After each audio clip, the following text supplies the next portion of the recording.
Hello বন্ধুরা, সবাই কেমন আছেন? বৃষ্টির দিনে চলে আসলাম গরম গরম মশলা পিঠা বানাতে। তো নতুন ধানের চাল আমি পাটায় পিষে নিয়েছি, তার সাথে দিয়ে দিয়েছি পেঁয়াজ বাটা, রসুন বাটা, আদা বাটা, জিরা বাটা, গরম মশলার গুঁড়া, কাঁচামরিচ বাটা, তো এই ধনিয়ার গুঁড়া। তো এখানে আমি কোনো মরিচের গুঁড়া ইউজ করছি না। তো এখন আমি পিঠাগুলো ভালো করে সব কিছু একসাথে মিশিয়ে ডুবো তেলে ভেজে নিচ্ছি।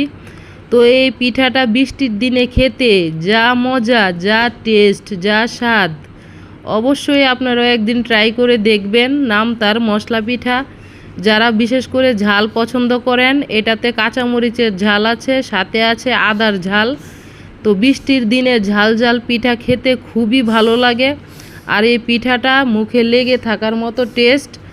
একদিন বানিয়ে অবশ্যই খাবেন, তাহলেই বুঝতে পারবেন ঝাল ঝাল মশলা পিঠা। দেখেন আমার পিঠাগুলো কতটা মুচমুচে হয়েছে, অসাধারণ লোভনীয় স্বাদ, অত